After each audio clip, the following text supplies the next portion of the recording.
Good afternoon and welcome to the debut spotlight, or perhaps it's good evening if you are joining us from the UK or anywhere else in the world. We're happy to have you here, and I'm delighted to welcome Lauren McQuistin, whose book No Lost Causes Club came out last month and is just a phenomenal read for anyone who for anyone. It's about Lauren's recovery from alcoholism, and it's a guide to how to live once you've done that, which, as she discusses, is something people don't talk about. So, sort of the process of getting through it. So, before we start talking about this terrific book, let me just talk a little bit about The Blaze. The Blaze started in March of 2020, just as at the onset of the pandemic, when authors and book were stuck at home and not able to go out on their book tours, despite the fact that they had published wonderful books. And Jenna Blum and Caroline Levitt had this spark of an idea, which has become The Blaze. We do interview shows every single week on a variety of subjects. We are now 5+ years into it. We are not planning to go away. So please, if you have not yet subscribed to our newsletter, go to amightyblaze.com, where you can sign up for our newsletter and find out all about our lit shows. You can also follow us all over the internet. We are on Facebook, we are on Instagram, we are on TikTok, and we are on Twitter, which we refuse to call X. Our Twitter account right now is having a little bit of glitchiness, so you can always follow me at elesscom, that's ELESSCOM,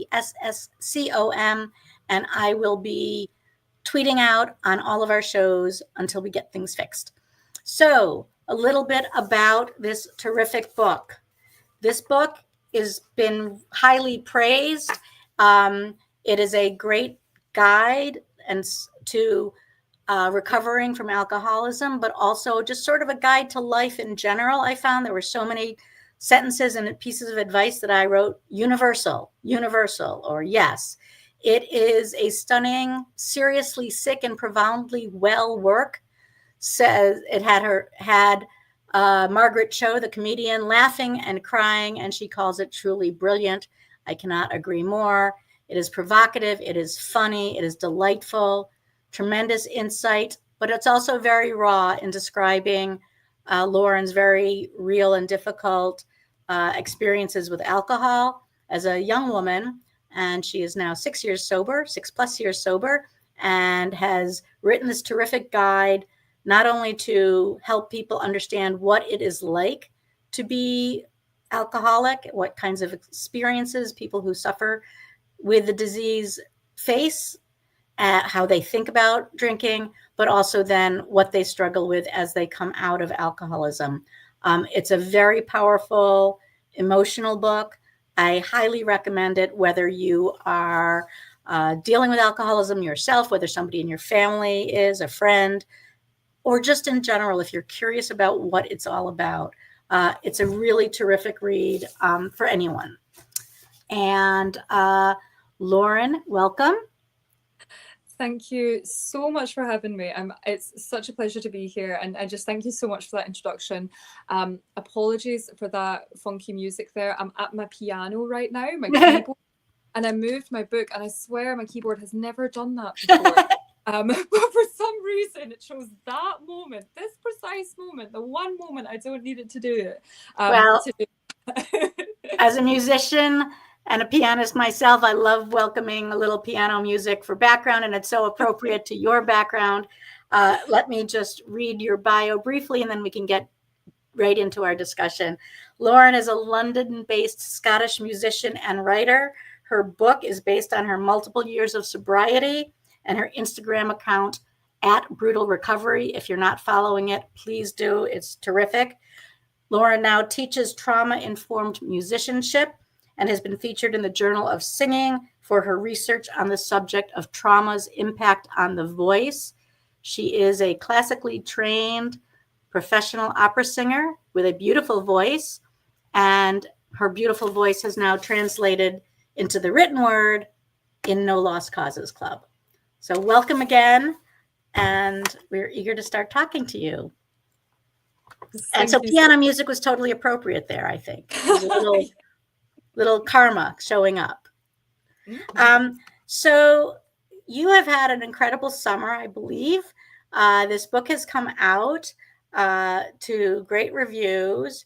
And I just wanted to talk at first about how did that feel to be getting notoriety and celebrity and good press, etc., based on the story of what were some very difficult years of your life?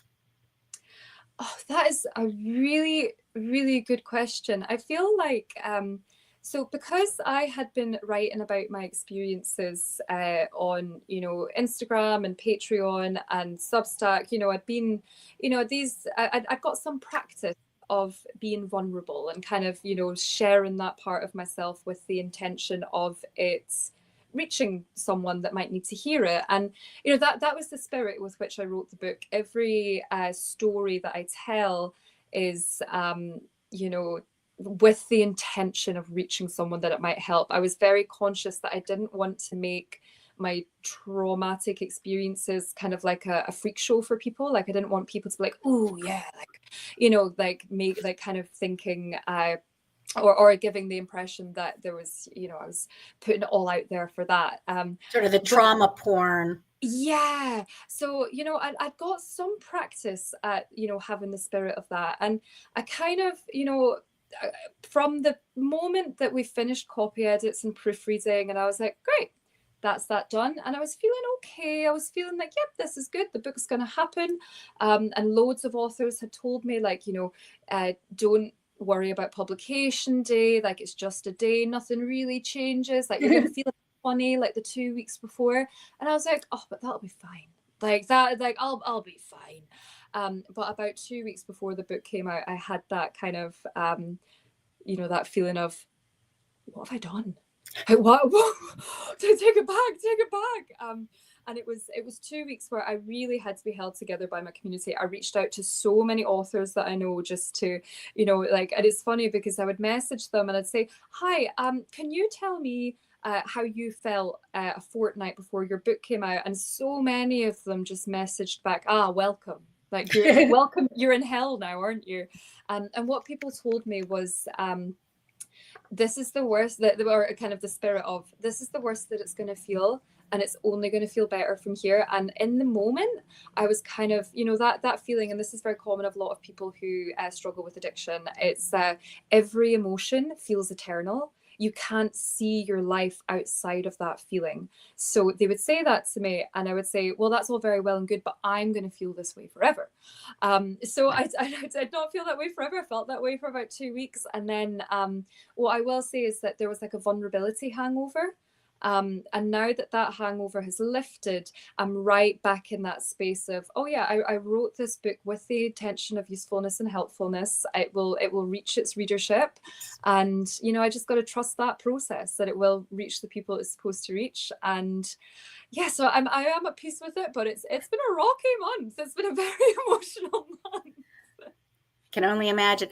How was the process of sort of going from your Instagram posts, some of which are several paragraphs long, but some of them are just, 2 sentences, an idea, a pretty image of something funny, into long form writing? Like, was that a huge challenge? Was that something you needed some training in, or did you do special work to get there? Well, I definitely, one of the good things about having a classical music background is something that has always been ingrained in me is the idea of practice. And, I do believe that, any form of mastery, not that I think I've mastered writing, I'm many decades off doing that, but, mastery. You're closer than you think. Oh, thank you. That's really kind of you to say. It's that mixture of theory and practice. So, because I spent so long being a classical musician, which is many, many hours being by yourself, practicing something very repetitively, I knew that was just going to be a process that I had to take. And, you know, it was through the Instagram and kind of getting a bit more. I mean, I'd always loved writing. My original ambition was to be a writer. And it's really funny that I went from one kind of illogical, you know, career path to an even more illogical career path. Like, you know, what teenagers like, oh, I want to be an author. Actually, no, I want to be an opera singer. But that's, you know, that's just my brain. That's the brain I was given. So, you know, writing is something I never stopped doing. Largely it was for myself, but you know, I loved I always processed my experiences through writing. And when I started the Instagram, maybe about 2 years into the Instagram, people started saying, you know, when are you going to write a book? And it was, at first I was quite shocked by that, because I was like, oh, I just make silly pictures and silly words. And then people said, no, like your words have meaning, and your words are connecting with people in this quite improbable way, that you should really think about writing a book. So I did think about it. And what I did was, this was for about 4 years, I wrote a long form piece for Patreon every week. And I chose a theme. I chose whether it was, you know, a story from my past or something I was going through or an issue that I wanted to explore. And I just sat down every week and I pretended that it was my career. And Wow. I sunk hours into it. I read as much as I wrote. And it was, oh gosh, yeah, I did that for about 4 years. I'm trying to get my timelines right here, or 3 years. And then that was when I messaged a friend who was an editor and told her, like, you know, I want to write a book. Like, how do I do that? What is the process? And yeah, and then she held my little hand and she was like, here's what a proposal is. Let's get you an agent and see what happens. Did you keep a journal as a child, or when you were, you know, going through your opera career and your drinking? You write a lot about having to talk to your friends the next morning to find out what you no longer remembered from the night before.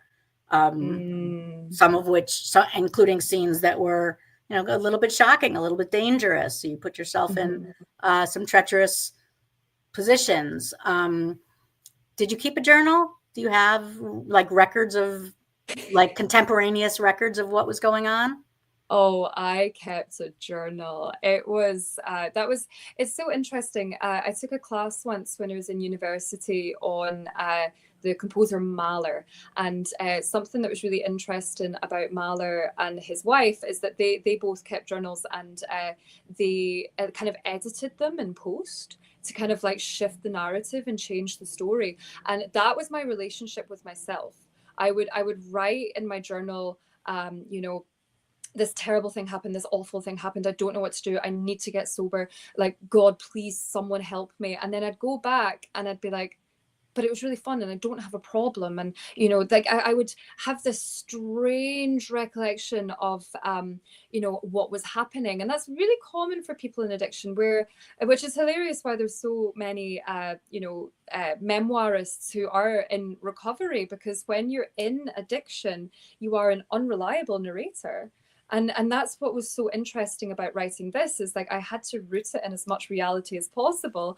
And that involved going to my old journals and peeling back these layers and layers and layers of delusion. And what I will say is, like, you know, the truth was always in there. But there were my layers of justification and rationalization. And, you know, because I remember I would, you know, come off stage, I'd go home, I'd write in my journal, I wish I was sober, I wish I was sober, I hate that I'm doing this to myself, I wish I was sober.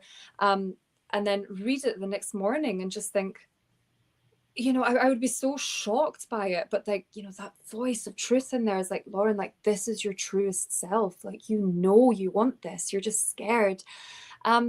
And then I guess the other aspects of that is I am a student of the artist's way. I have done the artist's way drunk beyond recognition. I have done the artist's way sober, and it's so funny because I've still got those notebooks, and you know, where it talks about like what are like 10 changes you want to see in your life over the next couple of years. And there's one little bit of it where I've written, I want to drink less, and then that's scratched out. Like I scratched out so hard.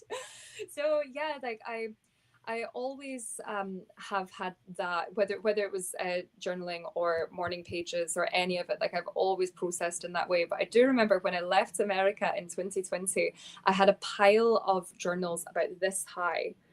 And I remember throwing them into the bin and just thinking, Really? we're done with this chapter, because I realistically couldn't bring them back with me, because, you know, immigrating back to my home country, but there was like a grief in it, because I was like, this is an archive of, you know, my experience here. You know, there was a grief in that, but I guess that's, you know, that's the beauty of having been sober, because I actually remember things now. So that's always good. If you're just joining us on Debut Spotlight, we are talking to Lauren McQuistin, whose wonderful debut, No Lost Causes Club, came out last month. And it is an honest guide to recovery and how to find your way through it. But it's not just about recovery, it's about a whole lot more. So one of the things I'm curious about is, I know you did a fair amount of research. And you also, I imagine, went back and talked to friends to say, hey, what was that like? Do you remember those nights? Do you remember any more detail around this? What was the most surprising thing you learned, either through the research or through a friend? I feel like when I talk to my friends from, you know, the dark days, and, you know, I had, but because I had gone through an amends process where I had, you know, apologized to my friends, and, you know, we reconstructed a lot of our friendships. Like, we had done a lot of the post-mortem, you know, 6 years ago on my drinking. But when I was, you know, going through this, you know, writing the book and getting, you know, my stories all together, you know, there were some really fun conversations with friends, where we, you know, would gather up the story, and I, you know, kind of laugh about like our misspent youth, and that was really fun. And there was also like the more heart-wrenching parts where, you know, I called a friend, and this was when I was in a moment of insecurity, where I called him, and, you know, I'd just written my story, and I realized that things had hurt me more than I had, you know, bargained for. And I was in kind of in the middle process of writing the book. I was about halfway through, and I just called him to say, like, you know, was it really that bad? Like, why am I so hurt by this? Was it really that bad? And he said to me, Lauren, it was so much worse. Like, however bad you remember it was so much worse. Because let's not forget, you were drunk. You weren't there, but like emotionally, mentally. So I think that was really illuminating. And I think that one of the things that I really wanted to investigate with this book, and one of the things that I really wanted to go down, was, you know, I'm a drunk. That's my story. Like, I'm a drunk. Drugs are a part of my story, but I, you know, that is my kind of main love. Like, drinking was the love of my life. And many of the people that I spoke to, like, they weren't drunks. They had other things that was their drug of choice or their behavior of choice. Talk about, for example, workaholism. Absolutely, yes. You know, we addiction is so resourceful. It chooses what's nearby, right? So, you know, I was just learning so much about that, about, you know, what different backgrounds leads to different addictions, whether it's substance or process. But I just, as usual, as always in addiction circles, was so overwhelmed by how similar we are. You know, the amount of similarities I found between myself and people that I would not have met in any other circumstance. It was really, really, really heartening, because it reminded me that, you know, underneath it all, we're all human. Every little thing just wants to be loved. And in the absence of that feeling of safety and comfort, we reach for things outside of ourselves to give us security. And yeah, so, you know, I think the thing that really surprised me was the connectivity that I felt writing about something so scary. Like, addiction is scary. It's a frightening thing, but underneath it, you know, are the people. And like Gabor Mate says, like, don't ask why the addiction, ask why the pain. So kind of going into the pain, I was also able to appreciate that, like, there is this connectivity, and it's the connectivity that will save us. Right. I was curious because the book is a very well balanced example of memoir and guide. There's a lot of research. There's a lot of insights that are universal, that don't only have to do with addiction, but have to do with how to live your life, how one can go about thinking about their life. I'm wondering, was one part harder than the other to write? Or is one part resonating with the people you're speaking to more than the other? Oh, I love that question. So it flips between, this is another one of those things, because I have been talking about my story, for a very long time. Well, not a very long time, but for 7 years I've been sharing my story at different stages of accepting my story, or kind of integrating my story and accepting it as, that is something that happened to me. So there's certain things, such as in the emotions chapter, I think it's chapter 5, I talk about being hospitalized for an attempt on my life. And that was something that I thought I'd fully integrated. It's a part of my past. I survived. That's a miracle.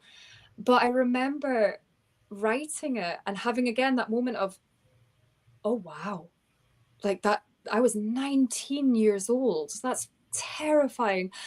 So having to kind of process that again.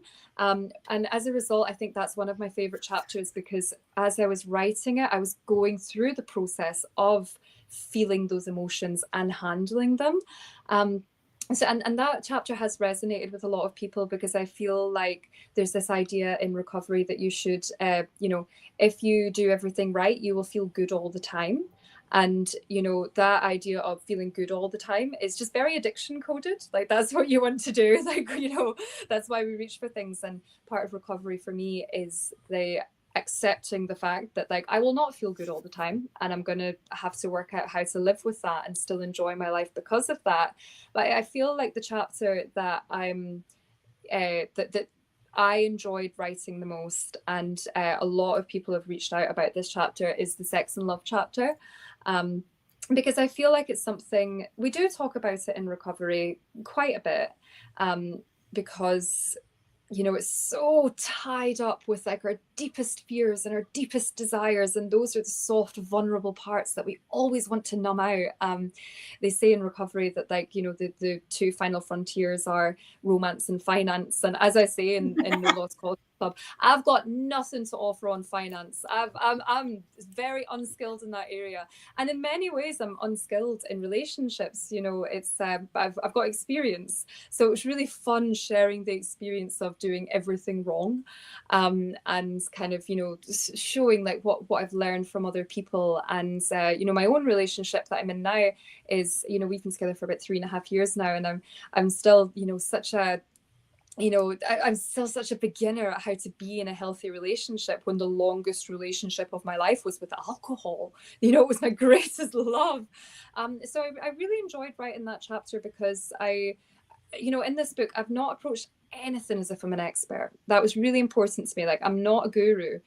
I've just got some experience of doing things the wrong way, and my experience of, kind of creeping towards doing it right. Not that there's a binary of, like, good and bad, but yeah. So I really enjoyed kind of exploring all of that stuff. It was deeply painful, because a lot of my, and there's a lot of pain in my past there, but writing it all out felt good. And it felt like that's, especially women my own age who have similar experiences, that's the part where they're like, wow, someone wrote this down. So I felt it was an honor to, like, put that into words. Yeah, I think this idea of, you talk about having not had intimate relationships that didn't involve alcohol. Mm-hmm. And what it was like then to say, oh, this is how it feels when you're sober, when you're not, sort of somewhere else in your head. Mm-hmm. So those were interesting. One of the things I wanted to talk about was this concept of performance.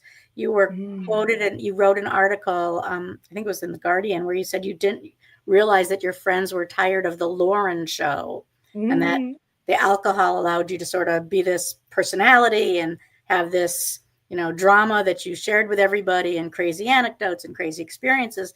And I'm wondering, because you then also talk about, this was in a phrase that struck me at the time, and more so now, was that how your performance on stage was sort of a protection for the girl who was frozen in a pocket of pain. What a gorgeous phrase that is, a pocket of pain. Mm. Did you connect those two at the time, like when you were performing on stage versus, performing, so to speak, in front of your friends in the bar? Did those feel like one and the same, Mm. or did they feel just two different parts of your life? No, it was one of the first things that I realized in recovery when when I got sober, and I realized that I had to settle into my own experience. And I, prior to getting sober, had two methods of dealing with life, and that was abdicating myself into a role on stage or in a Right. rehearsal, or abdicating into the role I played under the influence of alcohol. I did anything I could to not sit inside my own experience and feel my own feelings and think my own thoughts. And I was I definitely, I will speak for myself. You know, it came from that place of low self-esteem, and on stage, it was like I didn't have to think about that part of my character that really disliked herself, Mm-hmm. because I could be Violetta, I could be the Countess, Mm-hmm. I could be Tatiana, I could be, Right. anyone I wanted to be. And there was that immediacy of the applause. And there was a certain childlike quality that I had in this, because when I heard that applause, I was kind of in that place of, oh, you think I'm good? Like you think I'm good. And then, I translated that into, oh, you love me. I'm loved. Oh, thank God, this is okay. And, as I say in No Lost Causes Club, like, that only hit my performer self. It didn't hit my actual self, like my actual heart that needed close, intimate relationships with people. That was left starved. And, But at the not same time, the alcohol sort of prevented those same relationships. absolutely, because I was so terrified of people getting to know that vulnerable self, that true self, that you know, honest thing inside me. I didn't want them to see that, because in my head, if they saw that, they would realize that I was this, contempt, like I was this creature that should be held in contempt, that wasn't good enough, and they'd find me out and everyone would leave me. So, I protected that at all costs. And then I just started putting on the Lauren show, and, I thought it was Betty Davis, and it turned, I was just, and, and as I said, it wasn't all bad. There were some really fun times, but at what cost, right? Mm-hmm. Realizing that your best friends don't really know you. Like, that's such a lonely place to be. Such a lonely place to be. So, it took me a while to realize that was how I was operating. Right. I'm going to read two quotes. One that I wrote down that we don't have to talk about, but one that I'd love to read because I just thought it was so beautiful. You wrote, "Drinking seemed to be the convenient avenue for expressing things that would feel inappropriate in any other context." So, for example, you could scream at your friends from a state of drunkenness, and that would never be acceptable. But sort of, oh well, she's drunk. Yeah, and of that would be course. okay. That Yeah, was yeah, sort of.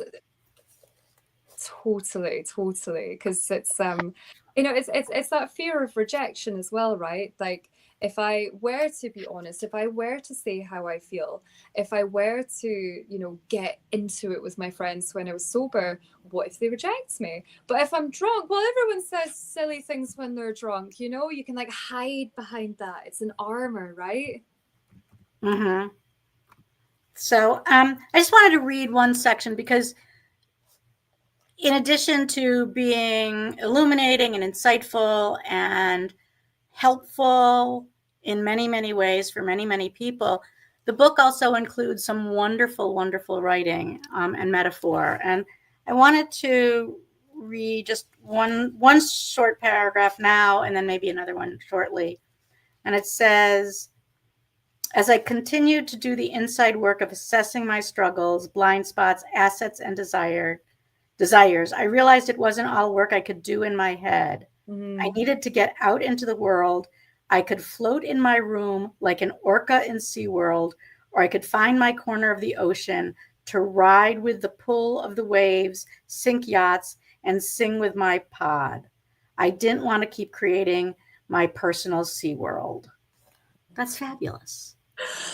That's Thank just you that's so just such so fabulous. Like that metaphor in any piece of literature would be, in any dialogue of any inner thought, and to see that as something that, someone who, quote, doesn't see themselves as a writer, sees themselves as an Instagrammer, always was writing, but in a first book, wow. Oh, that is so, thank you so much. I honestly, I appreciate that so much, and anyone who knows me knows that I have I'm fascinated by orcas. Oh, I have an orca tattoo that I got from my 18-month sobriety. Me and my sister got matching orca oh tattoos. wow. Orca dog tattoos. And one of my first huge fascinations was the documentary Blackfish. Mm-hmm. So it just, oh my gosh, I love them so much. So I remember writing that, and it was kind of like it was kind of in there as like a little cheeky wink to my friends that know that I'm like obsessed with orcas. So the fact that you pulled that out, it's just made me so happy. Sometimes it's just, it was calling to me. What can I say? It was calling to me. Can you, toward the end of the book, and this is one of the parts that I really thought, and I'm not giving anything away, but one of the parts that I thought really makes No Lost Causes Club a book with so many universal themes is that you talked about both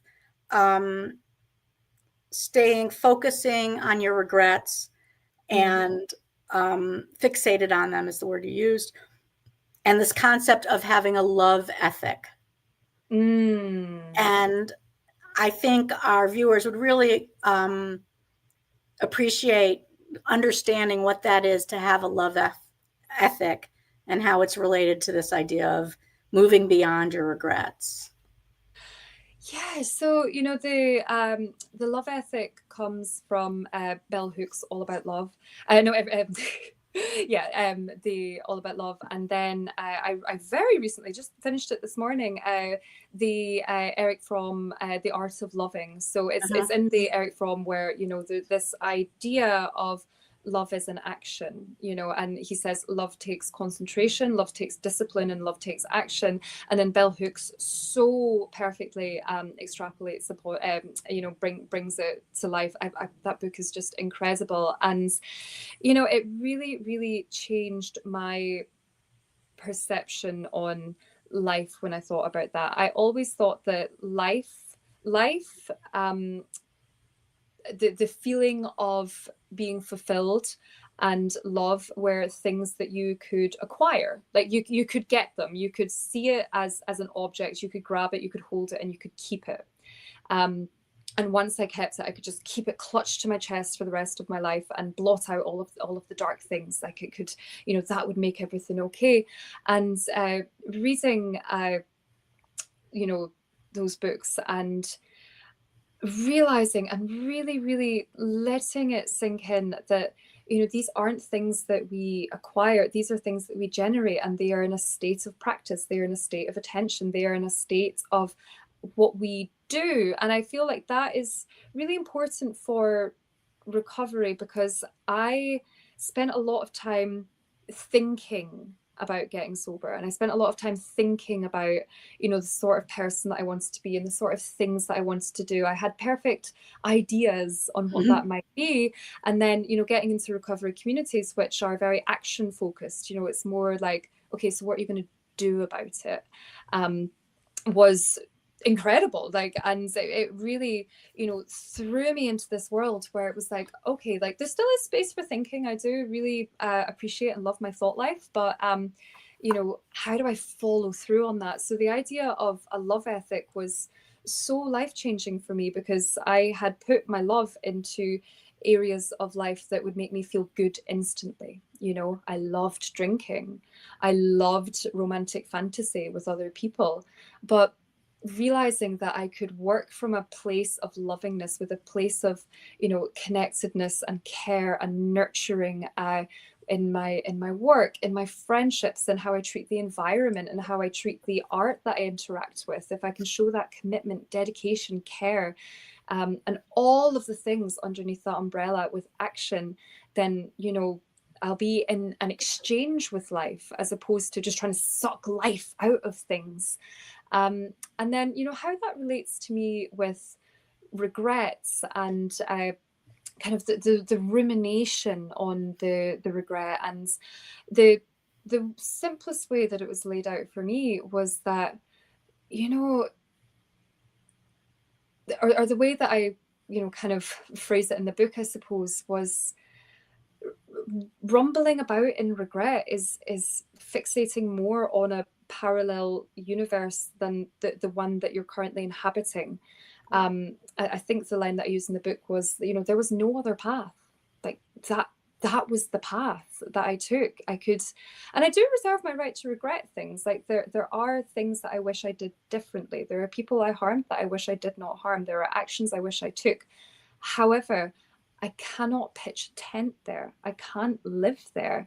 So, you know, the idea of getting myself into my present moment, getting myself into my present life through my actions, and particularly through loving actions, it doesn't change the past, but it makes the picture bigger, and it reorientates and redirects my future decision making, or the, you know, the stories that I'm going to step into, because all of the darkest things that have ever happened to me are now part of a bigger story, and I want that story to keep getting bigger. And I will continue to make terrible decisions, like make no We mistake, all do. I reserve my right to make bad decisions, but I do know now that my operating system is one that operates through the lens of what is the loving choice here in all areas of my life. You know, I've got two voices. I've got the voice of fear and I've got the voice of love. So I'm like, am I going to listen to the fear-based operating system, or am I going to listen to the love-based operating system? Well, one thing you write, again, toward the end of the book, and I think this ties into this idea of the path you take and the path and choosing. You say there's no greater feeling on earth than waking up sober. You can keep watering dead plants, or you can start a new garden. You can keep being frustrated at how stuck you are, or you can change the soil. You can cut and run or persist. You can be unsure of which path to take, or wait for a new one, or create one out of nothing. That's like life lesson number one for me, I think. It's so powerful. And this idea of you can't just keep thinking about what it is you want, what it is you envision for yourself. You have to actively pursue it. Um, all right. So I want a few more questions I have for Lauren McQuistin, whose great book, No Lost Causes, came out last month. Do you have the UK version by near you? Do. I'll go. That's got a totally different cover, and they're very interesting, both of them. This one's sort of got that psychedelic lights flashing at the club, and yours is a heart on a cake. Yes. Oh my god, yes, the heart cake.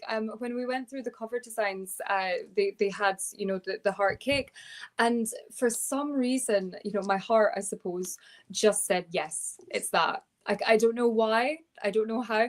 And I love, so many people have had so many different interpretations of it as well. Some people are like, oh, it's because you know, you eat a lot of cake in early recovery. And some people have been like, oh, because it's a party, because like the club has got together and they're having cake. And some people have been like, you know, so that makes me really happy, all of the interpretations of the cover. They're both beautiful covers. So let me just ask a couple questions. Now that the book is done, do you have another book in your future? Memoir, fiction, nonfiction? Or are you focusing more on your musicianship and what you do in that field? So when I pitched my literary agent, and I was, oh my goodness. So my attitude to life, right? As someone from a working class background who like found her way into the opera industry, I am very used to like smashing doors down. and just kind of like, go being bold, like, just kind of like saying like, hey, here's what I want and here's what I'm going to do. And in retrospect, sometimes I'm like, oh my gosh, you were so green. Like you were so naive. Like when you wrote that, and I look back sometimes and I'm like, oh, it's so earnest. So when I emailed my literary agent to, kind of pitch her and give her my proposal, I wrote this like very earnest, like, I've got so many books inside me, here are all the books I want to write, and I like listed out all of the ideas that I had and everything that I wanted to write. So I've had many plans for quite some time, because the vulnerability hangover of No Lost Causes Club was so extreme. I do remember thinking, at the time when it was at a really sensitive time, I was thinking, I'm never writing another book as long as I live. Like I'm never doing this again. But it's kind of like pregnancy. I've never. Yeah, I was going to say that. Right after childbirth. Nope. Exactly. It was exactly that, where I was just like, I'm never doing this. But now, that the vulnerability hangover is lifted. I got my Google Documents open today, and I like kind of listed out like a vague proposal for my next idea. So, well, the vulnerability hangover would be a great title for your next book. I think so. That if you want to write more nonfiction or memoir, that's just this idea of, as you succeed, you're still in that moment of whatever you bringing to the table. Yes, and it's kind of like being seen, and it's being observed, and like as I said earlier, like that was the thing that I drank to avoid, and I was just like, why have I done this to myself? But anyway, it's gone now, and I'm like in that place where I'm like, okay, this is fine. But yeah, I do want to write more nonfiction, because it's funny when you write a book. A book takes for this book, for me, it took about 2.5 years to write, and in the process, you become a much better writer. So when I was in the, reading the audiobook, I was like, oh, I'd do that so differently now. Oh, I'd do that so differently now. And I remember thinking like, oh, I need to email my editor and say, hi, can we just change all of this for the paperback? Like, can I just give me another chance? And then I said that to someone, and she was like, Lauren, that's what your second book is for. Like, your first book's always going to be your first book. Like, just do the second book. So yeah, I'd love to look more into my nonfiction. I'd love to write more about love. I'd love to, and it's very typical for people who write about addiction. For instance, Amy Liptrot, wonderful writer who I admire so much. She wrote The Outrun about her alcoholism, and then The Instant about her relationship with love. And because those things are so connected, I kind of want to follow in her footsteps a bit. But the other writer that I truly admire is Melissa Broder. I loved her. She had a collection of essays called So Sad Today, and then she went into fiction, and I would love to write fiction. I'm practicing fiction right now, because I've done it a little bit, like just for my own enjoyment. So I've recently realized that one of my neighbors is a fiction writer, so we're starting like a little fiction group together, and so that's something that I want to practice. Like I do, like being a debut author is, it's almost psychedelic. Like the experience is so bananas, like it's inexplicable, but there is that, there's kind of like the come down, but there's also like the upswing, and I'm kind of in the upswing now, where like when I was in the vulnerability hangover, I couldn't even read. Like I couldn't read anything without over analyzing and overthinking. But I got again to that place where I'm like, oh yeah, this is enjoyable again. Like this is why I chose this. Well, you've made a wonderful choice, and I am delighted that you did, because I got to read this early, fell in love with it. It's No Lost Causes Club. It's a wonderful book. It's a very personal story, a very intimate story. Lauren is very vulnerable in this book and sharing what it was that led her to alcoholism, what it was that she was like during those times, and then what happened and how she got through it, which was an equally difficult time as being an alcoholic. The getting through and the vulnerability and the learning. You talk about you were an adolescent again, because you had lost all those years in terms of learning how to be in a relationship, learning how to just interact with other people in the absence of alcohol. And there's so much that we can learn from this book, and I'm so glad that you shared it all with us. Oh, thank you so much. Well, it's been great talking to you. Just a little bit of a note for what's coming up next on the debut spotlight. It's going to be a busy September. I have 2 debut shows because I just couldn't pick between the 2 books I was looking at, and as well as I get to interview Hank Philippi Ryan, who is our Crime Time host and an extraordinary author and interviewer. So it's going to be a lot of fun for me. And the reason I'm interviewing her is that her new book, All This Could Be Yours, is about a debut author. So I thought that would be a lot of fun. Next up is September 11th at 2 p.m. Eastern, when I will be interviewing Sam Sussman, who is the author of Boy from the North Country, which is a fictional account that hews very closely to Sam's own life as a Dylan doppelganger. And I can't say much more about it, but it is a fascinating book, and I'm really looking forward to speaking to him. So that'll be September 11th, 2 p.m. Eastern. Until then, go out, buy this book, and get reading. Have a great day, everyone.